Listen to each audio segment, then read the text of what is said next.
While you might not know this, North American films often are altered to appease international viewers. This can be everything from recasting or adding a character that is popular in a specific country to having an alternate title of the film. In addition, things are censored if the country doesn't allow certain things to be viewed or even scenes or details added so that it can connect with other countries' audiences. Today we'll be looking at surprising examples of movies that were changed in other countries. We'll be starting off with Iron Man 3. I'm the best. The movie was produced by Marvel Studios and DMG Entertainment, a company based in China. In the Chinese version, there are around 4 extra minutes of scenes that a North American audience never got to experience. While we meet Dr. Wu in the beginning of the film, he is given more scenes in the other version. We also miss out on Fan Bingbing playing Dr. Wu's nurse. She is an absolute legend in China, but her cameo might not mean as much to an American crowd. In Captain America: The Winter Soldier, the creators found a cool way to connect with international viewers. If you've seen the film, you might remember the scene where Steve has a list that aims to get Avengers better versed with modernity. I'll put it on the list. In the North American version, we see pop culture references like Steve Jobs and I Love Lucy on said list. But in other countries, the list is different. In South Korea, they have a reference to Dance Dance Revolution, and in Russia, Yuri Gagarin is present. Each list is tailor-made to connect with audiences in its specific region. During Pixar's Inside Out, there are a couple of funny switches that had to be made in order to appease different countries. The first example is in the scene where Riley's dad is zoning out and watching a hockey game in his head. In the international version, the sport's replaced with soccer. Our personal favorite swap is in the Japanese version of the film. Riley's dad tries to feed his daughter green peppers instead of broccoli. Apparently, broccoli is a delicacy in Japan, so Riley not liking it didn't make sense to the country's viewers. Demolition Man came out in 1993 and starred Sylvester Stallone and Wesley Snipes. In the movie, there is a scene where Sandra Bullock and Sylvester Stallone go to a Taco Bell. Now all restaurants are Taco Bell. Because the fine dining restaurant isn't an international brand, in the European version of the film, they opted to switch it with the equally as suave establishment Pizza Hut. In Toy Story 2, Woody is stolen by a toy collector and it's up to Buzz and the gang to rescue him before it's too late and he becomes museum property. In the film, there's a scene where Buzz gives a pep talk to the toys before they make their great journey across the city. During this speech, an American flag is seen behind him while the Star-Spangled Banner plays in the background. Pixar decided that for the international release, they would enlist Randy Newman to write a song called One World Anthem so that this moment could be universally appreciated. In Talladega Nights, Will Ferrell plays NASCAR superstar Ricky Bobby. While this movie has the humble rating of PG-13, it was censored in Iran for showing Will Ferrell without a shirt and pants. We learned that Iran is one of the world's strictest when it comes to film censorship. In Talladega Nights, the solution was to create a digital wall to cover him up. In the animated movie Cars, Lightning McQueen, voiced by Owen Wilson, travels to California to race and compete for the Piston Cup Championship. In the original US version of the film, the character Harv, Lightning McQueen's agent, is voiced by actor Jeremy Piven. But in the UK version, the creators decided to swap his voice for Jeremy Clarkson, the host for Top Gear. Is that the world's fastest racing machine? Is that Harv? For those of you who did not feel satiated by Pixar's Cars movies, you might have filled that hole by watching the spin-off Planes. In the original version of the film, there's a heroine named Rochelle who is from Canada. In other countries, however, there are different variations of her. In Russia, her name is Tanya, and in Germany, she is, you guessed it, Heidi. Not all movies are changed to censor or appease international audiences.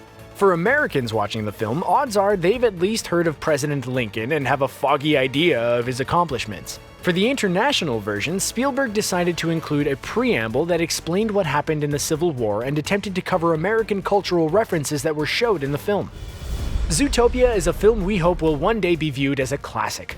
If you can recall, there's a Zootopia news network. Fabienne Growley, a snow leopard, and Peter Moosebridge, yes, a moose, are the anchors and often discuss predators going savage. In different parts of the world, these anchors are different animals. Australia and New Zealand got a koala, Brazil gets a jaguar, and China gets a panda. Pride and Prejudice was a novel written by Jane Austen in 1813 and has since made its way to the big screen several times over. In the American version, where Keira Knightley plays Elizabeth, the film ends with her and Mr. Darcy kissing on a moonlit lake. In the UK version, it is much more like the book. I'm guessing the producers figured that die-hard fans of Austin would not appreciate some creative liberties taken to the story, and we can't blame them. The Shining is a chilling film directed by none other than Stanley Kubrick. Here's Johnny! During the scene where Jack is madly typing away at his manuscript, it is revealed that he is actually writing out "all work and no play makes Jack a dull boy." In different countries, Kubrick got his secretary to type up at least 500 pages in each language. She's the real hero in this story. Pixar's Up is by far one of the most heart-wrenching movies out there. In the movie, Carl and his wife Ellie save up for a trip by putting change in a glass jar labeled as such. However, in other countries, this jar is labeled with a drawing of the falls. The Wolf of Wall Street is a buffet of greed, power, and unbelievable excess. Countries like Nepal and Malaysia wouldn't screen the film, but in Dubai it got another version. They decided to cut around 45 minutes of nudity, substance abuse, and violence. As you can imagine, they were left with very little and probably came out of the theater very confused indeed. Austin Powers is like James Bond, but with more pizzazz and worse teeth. Oh, behave. In the second film, The Spy Who Shagged Me, Austin Powers is busy enjoying his honeymoon with his wife when he discovers that she is in fact a fembot controlled by his arch-nemesis Dr. Evil. Apparently in Singapore, the word shagged was too vulgar, so they exchanged it with shyok, which means nice or awesome. So to translate, it became The Spy That Was Nice to Me. While Finding Dory doesn't have any noticeable character changes like Zootopia, in different countries there is a different celebrity narrator for the Marine Life Institute. If you've seen the movie and are an English speaker, then you're familiar with Sigourney Weaver playing herself in the film. Hello? I'm Sigourney Weaver. Because she isn't a household name in other countries, in France they used news anchor Claire Chazal to fill the role, and in Mexico it was astronaut Rodolfo Nerivella. In this section of the video, we'll be focusing on titles that are different in other countries that translate in a funny way to an English-speaking ear. First up is Eternal Sunshine of the Spotless Mind. The Italian version of the title is very simply, If You Leave Me, I Delete You. In 1990, the world gave us Home Alone, and we were better for it. Keep the change, you filthy animal. In French, Home Alone is translated to I Missed the Plane, and in Home Alone 2, it's I Missed the Plane Again. The Die Hard franchise gives us action at its finest, alongside Bruce Willis wearing a variety of body-exposing tank tops. All 5 films revolve around John McClane, a police detective who somehow always finds himself in the middle of a crisis. In Hungarian, the title translates to The Life is Always Expensive, and Your Life is the Most Expensive. Apparently, whoever was in charge of translation saw the films being about the monetary value of life. The film Trainwreck was written by Amy Schumer and directed by Judd Apatow. After some research, we found out that the title is harder to translate, which resulted in multiple titles around the world. While some countries try to stay on track with the train theme, see what we did there, others take some liberties. Some of the titles include Dating Queen, This Girl is a Mess, and Crazy Amy. What's your top pick? We're happy to see Zac Efron's career is still alive and well after his High School Musical days. He stars alongside Seth Rogen in Neighbours. In Australia and the UK, the title changed from Neighbours to Bad Neighbours, so that viewers were clear just what kind of neighbors they were about to deal with before buying a ticket. If you've seen Harry Potter, you know that it's not hard to spot the villains. Lord Voldemort is by far the most terrifying.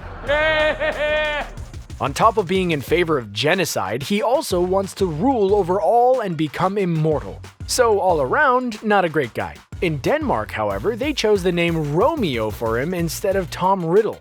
It seems the Danes see him in a different light.